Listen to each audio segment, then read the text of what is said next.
wabarakatuh.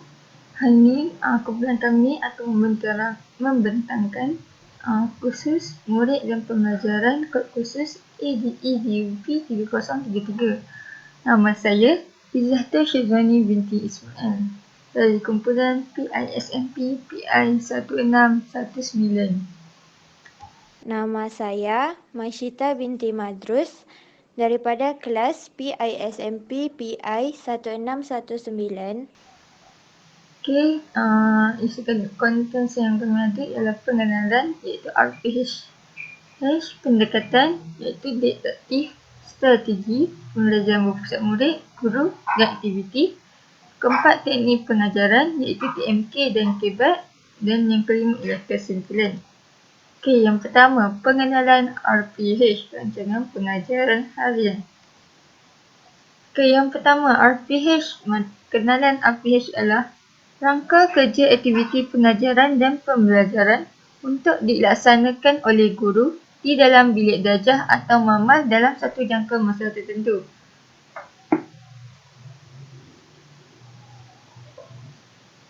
Maksudnya kat sini, guru perlu rangka satu aktiviti sebelum nak ajar. Tak kisahlah guru tu mengajar di makmal komputer ataupun di padang ataupun di kelas, tapi perlu rangka satu aktiviti pengajaran.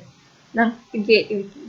Yang kedua ialah RPH ini merupakan satu garis panduan kepada guru dalam menjamin pencapaian objektif bagi sesuatu sesi pengajaran dan pembelajaran yang dijalankan. Maksudnya RPH ni adalah garis panduan untuk guru ni nak capaikan objektif. Maksudnya bila guru ni ada objektif untuk objektif apa yang akan dicapai, sebabnya garis panduan di sini adalah objektif. Okay, maksudnya guru ada garis panduan yang sesuai lah. Maksudnya, objektif guru pada hari itu ialah mengajar adab sebelum tidur. So, jadi adab sebelum tidur tu akan guru ajar kepada pelajar dan akan membuatkan pelajar dapat apa yang diajar oleh guru tu. Maksudnya objektif dia dah ada. Bukannya guru masuk kelas tak tahu nak ajar apa. Lepas tu guru macam tak ada apa nak ajar ni, macam tu tak ada. Okay, seterusnya adalah RPH ni sebagai bahan bukti bahawa guru telah bersedia sebelum mengajar. Maksudnya RPH ni boleh dijadikan sebagai bahan bukti rekod yang guru perlu ada. Maksudnya guru dah sedialah nak mengajar. Maksudnya bukan masuk kelas sahaja kosong tak ada bahan. Okay, maksudnya guru ni dah sedia bahan, sedia video, sedia lagu sebelum dia nak ajar, sebelum mengajar. Yang keempat, 3 peringkat RPH ni iaitu peringkat perancangan sebelum pengajaran. Maksudnya guru ni dah sediakan guru dah rangka apa yang dia buat esok, bahan apa yang akan digunakan, topik apa yang diajarkan, apa fokus dia, macam tu. Peringkat pelaksanaan RPH pula ialah pelaksanaan. Pengajaran ni pula waktu mengajar tu guru akan membahagikan murid beberapa kumpulan, apa yang dilakukan murid perlu buat apa, murid perlu menulis ke, murid perlu membaca ke, macam tu. Peringkat penilaian pula selepas kelas, apabila dah habis mengajar, guru akan nilai sama ada pengajaran pada hari itu berkesan atau tidak kepada pelajar. Maksudnya pelajar dapat faham tak topik apa yang diajarinya.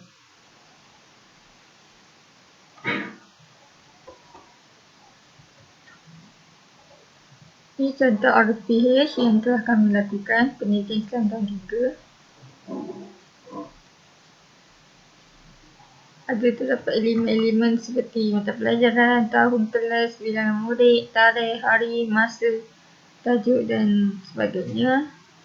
Okay, ini contoh RPH. Mukadimah sebelum belajar, fasa persediaan ni, guru sediakan bahan. Langkah 1, waktu pelaksanaan aktiviti pengajaran. Dia bentuk penilaian, maksudnya refleksi yang guru akan tulis pasal apa guru pembimbing. Okay. Itu contoh RPH yang telah dilakukan.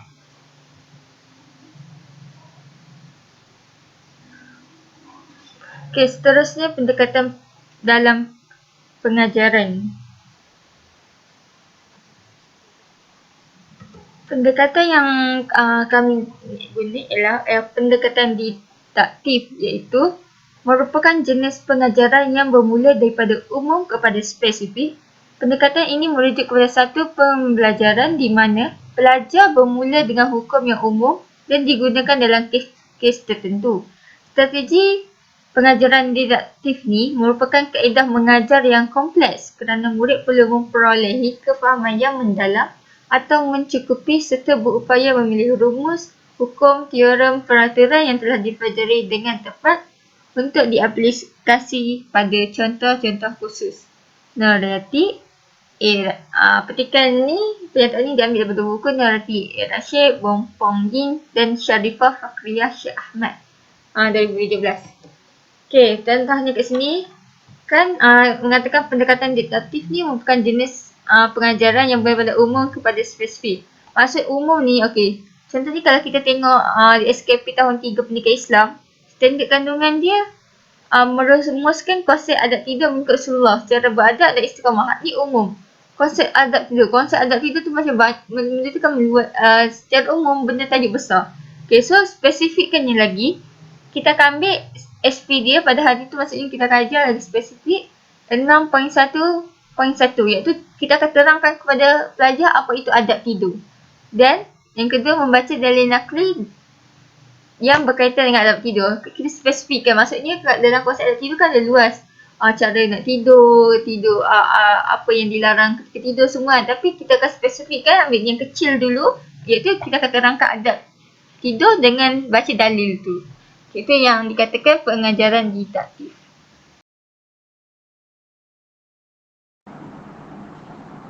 Seterusnya adalah strategi pengajaran dan pembelajaran.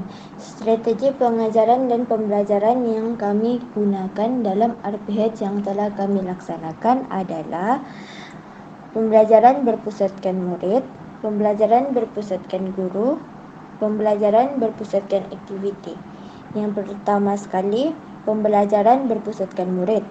Penglibatan murid secara aktif dalam suatu aktiviti pembelajaran. Ia menggalakkan murid melibatkan diri di dalam kelas untuk membantu mereka memahami suatu pembelajaran. Strategi berpusatkan murid ni, dia bermaksud murid dapat mengambil alih sedikit tanggungjawab untuk apa yang diajar dan bagaimana ia dapat mempelajarinya. Maksudnya dia berkongsi idea ataupun pengetahuan kepada rakan-rakan yang lain di dalam kelas. Menurut Uema, seperti petikan dalam Kamarul dan Nur Hafizah 2013, pengajaran berpusatkan pelajar merupakan satu perubahan daripada pengajaran secara konvensional yang menumpukan kepada bagaimana pelajar memahami apa yang mereka belajar daripada mereka hanya mendengar apa yang disampaikan oleh guru. Strategi ini juga digunakan adalah untuk mengubah tradisi dahulu yang mana guru adalah sebagai penyampai manakala pelajar pula adalah sebagai pendengar saja. Melalui strategi ini, ia dapat memberi peluang kepada pelajar untuk menyampaikan suatu maklumat yang diketahui kepada semua pelajar yang lain di dalam bilik darjah. Melalui strategi ini juga, ia dapat meningkatkan keberanian pelajar serta berani untuk berkongsi pendapat atau ilmu pengetahuan sedia ada yang dimiliki oleh pelajar.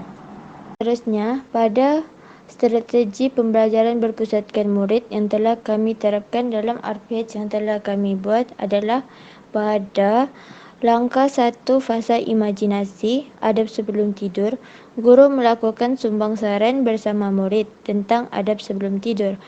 Guru menulis idea murid di papan tulis.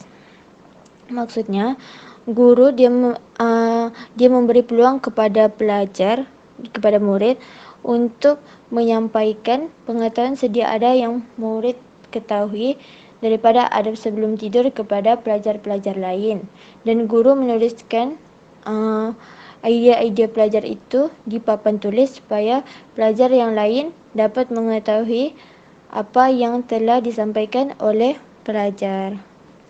Dengan cara itu, mereka akan dapat berkongsi idea, berkongsi pengetahuan dan sebagainya. Seterusnya, pada langkah 2 fasa imajinasi, adab sebelum tidur,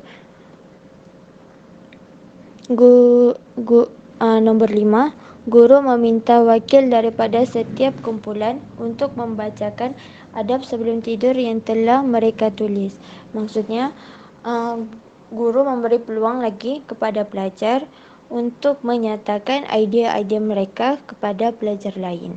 Bukan guru sahaja yang membaca, malahan pelajar juga turut membaca dan menyampaikan idea tersebut kepada rakan kelas mereka. Yang kedua pula adalah pembelajaran berpusatkan guru. Strategi pengajaran dan pembelajaran yang telah diamalkan dalam bilik darjah. Maksudnya, pembelajaran berpusatkan guru ni telah menjadi amat popular sekali di sekolah kerana pada dahulunya strategi ini digunakan oleh guru-guru di dalam bilik darjah. Guru memainkan peranan utama. Maksudnya, guru sahaja sebagai penyampai, manakala murid hanya mendengar dan tidak ada peluang untuk menyampaikan ilmu pengetahuan sedia ada yang ada pada pelajar. Seterusnya, guru yang menguasai dan mengawal semua aktiviti pelajaran. Ia berbeza dengan berpusatkan murid. Berpusatkan murid tadi, murid dapat menyampaikan ilmu sedia ada yang diperoleh oleh murid. Manakala berpusatkan guru ini, guru saja sebagai penyampai, manakala murid hanya sebagai pendengar dan murid hanya perlu menulis nota sahaja tanpa menyampaikan apa-apa maklumat. Seterusnya, strategi pembelajaran berpusatkan guru yang telah kami terapkan dalam RPH kami adalah pada set induksi fasa persediaan video lagu mengantuk. Murid nombor 3, guru mengaitkan audio tersebut dengan topik yang ingin diajar. Maksudnya, guru akan menyampaikan apa topik yang diajar, malahan pelajar pula adalah sebagai pendengar topik yang ingin disampaikan oleh guru tanpa meneka apa topik yang ingin diajar oleh guru. Seterusnya, pada langkah 1 fasa imajinasi adab sebelum tidur nombor 3 dan 4, guru memaparkan slide tentang adab sebelum tidur dan menerangkan kepada murid. Murid mendengar penerangan daripada guru sambil melihat slide. Maksudnya, guru menyampaikan adab sebelum tidur kepada murid melalui slide, manakala murid pula adalah sebagai pendengar tentang penjelasan yang akan guru sampaikan. Yang ketiga pula adalah pembelajaran berpusatkan aktiviti. Guru akan melibatkan pelajar dalam aktiviti atau tugasan yang memberikan peluang kepada pelajar untuk melatih atau mengaplikasikan apa yang dipelajari. Maksudnya, guru ni dia akan membuat beberapa aktiviti seperti perbincangan, aktiviti kumpulan, kuis, gallery work, supaya dia dapat memberi peluang kepada pelajar tu untuk mengaplikasikan apa yang telah guru pelajari di dalam aktiviti tersebut. Ia juga akan membuktikan bahawa pelajar tu faham ataupun tidak tentang topik yang telah diajar oleh guru. Seterusnya, aktiviti dipilih berfokuskan matlamat atau topik. Guru perlu memberi perhatian kepada jenis aktiviti yang boleh menuju pencapaian matlamat, iaitu pemahaman kandungan pelajar dan kebolehan mengaplikasikannya dalam situasi lain. Contohnya, aktiviti yang dilakukan oleh guru itu perlulah berfokuskan matlamat yang ingin dicapai. Contohnya, jika guru ingin memahamkan pelajar tentang adab sebelum tidur, jadi aktiviti yang dilaksanakan itu perlulah yang berkaitan dengan adab sebelum tidur, bukannya adab selepas tidur. Seterusnya, menyediakan peluang berinteraksi dan membuat refleksi. Pada akhir aktiviti yang dilaksanakan tersebut, guru perlulah memberi peluang kepada pelajar untuk berinteraksi kepada guru dan pelajar-pelajar lain tentang hasil tugasan yang telah dibuat supaya pelajar lain dapat mendapat lebih banyak ilmu daripada perkongsian daripada pelajar-pelajar.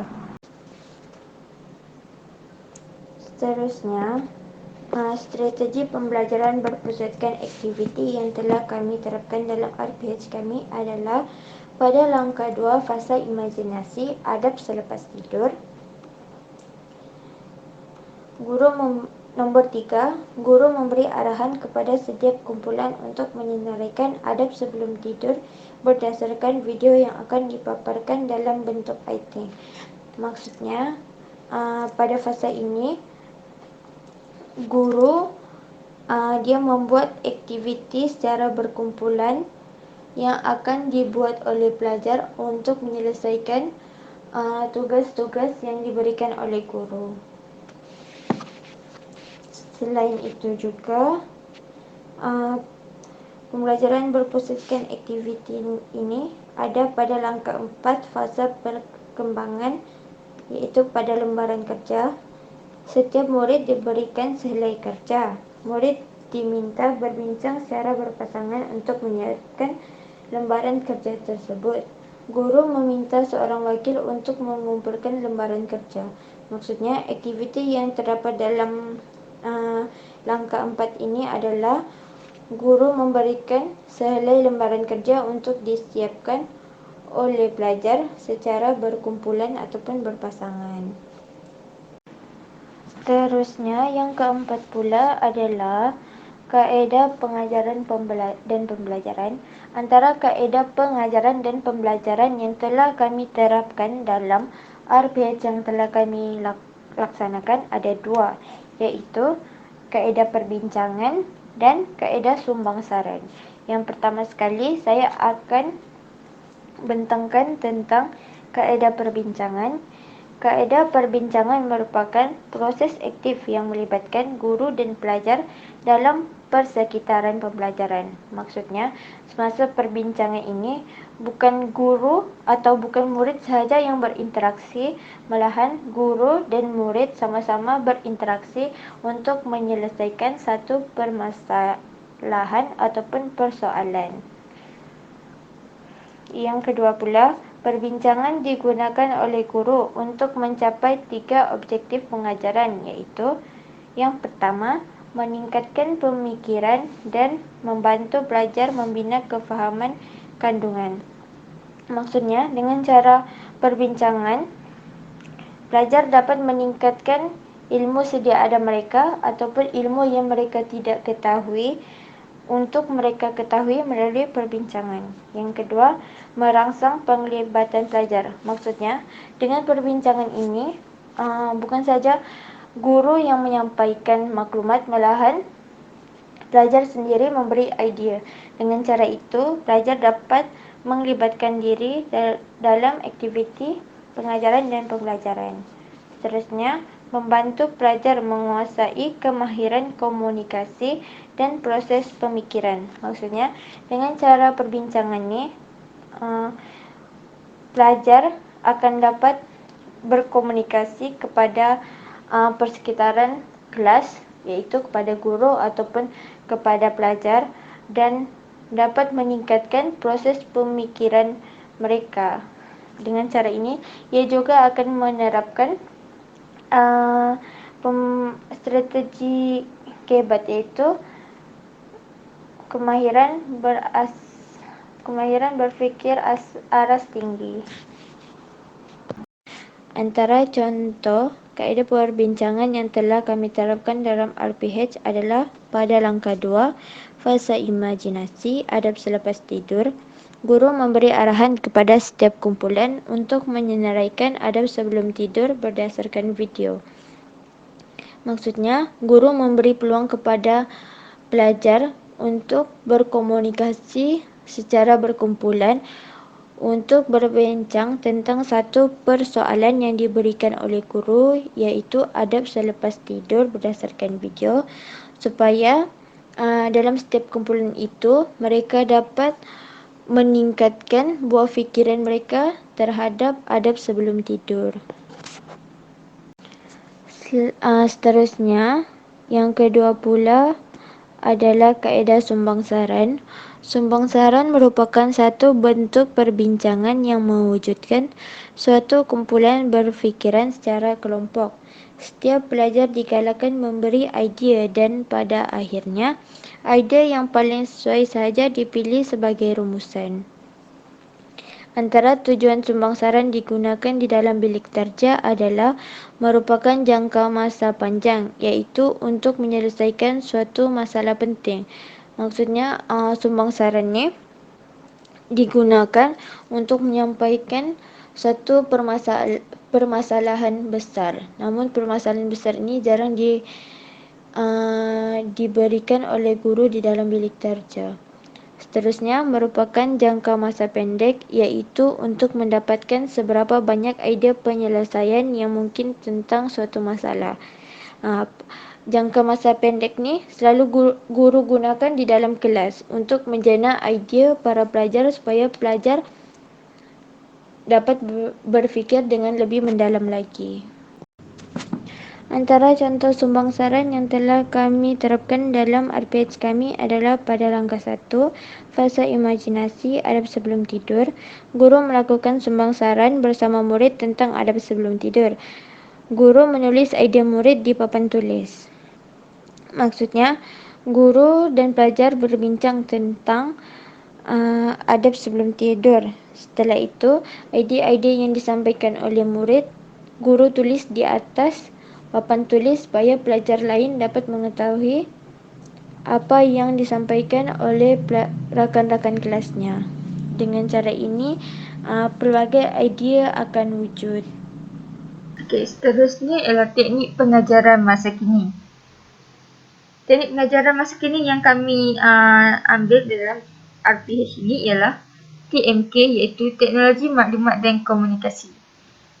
Penerapan elemen TMK dalam PDP memastikan murid dapat mengaplikasi dan mengukuhkan pengetahuan dan kemahiran asas.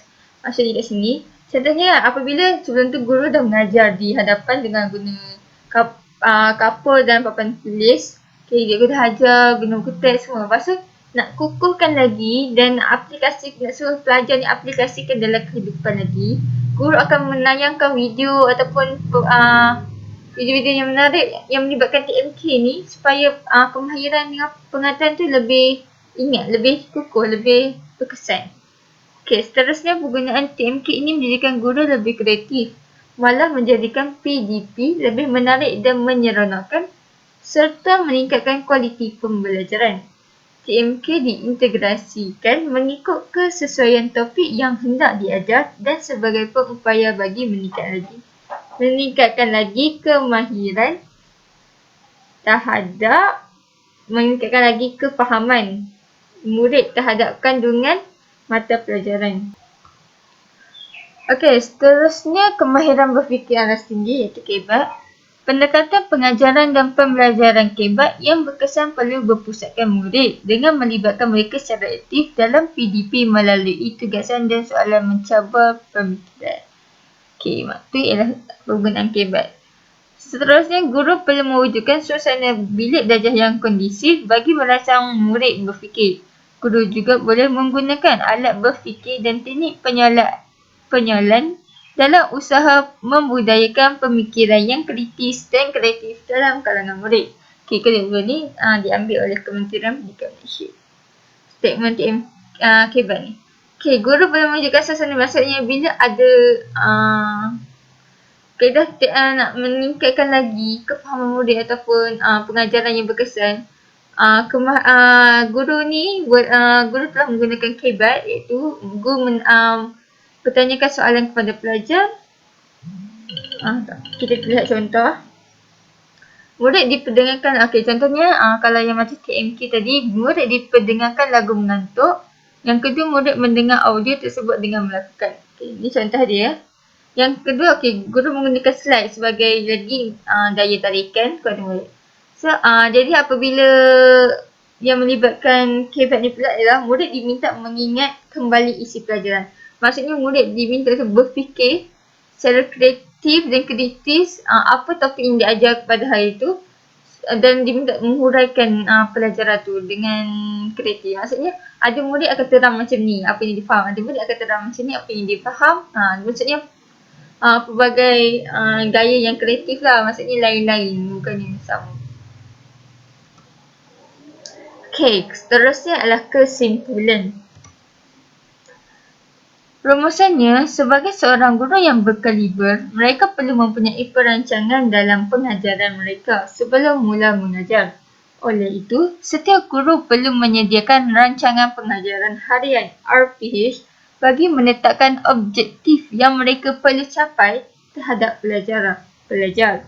Pengajaran guru akan lebih tersusun dan berkesan kerana telah merancang dengan lebih awal. Ini menjadikan pelajar dapat menerima input yang sangat bermakna disebabkan memahami topik dan aktiviti yang dilakukan oleh guru. Okey, nak menunjukkan bila guru ni melakukan RPH ni, pengajaran pada hari itu akan lebih terkesan dan mungkin pengajaran tu akan jadi lebih bermakna kepada pelajar kerana dengan melakukan pelbagai aktiviti, dengan menunjukkan video ataupun audio, dia mampu menjadikan tarikan kepada pelajar. Serta guru ni dapat, apabila guru ni melakukan RPH ni, guru ni dapat tahu apa kelemahan dan kekurangan yang ada ketika pengajaran. Maksudnya kalau pelajar tidak menguasai apa kelemahan dia, guru dapat meningkatkan lagi kualiti pengajaran mereka. Rujukan ada 3.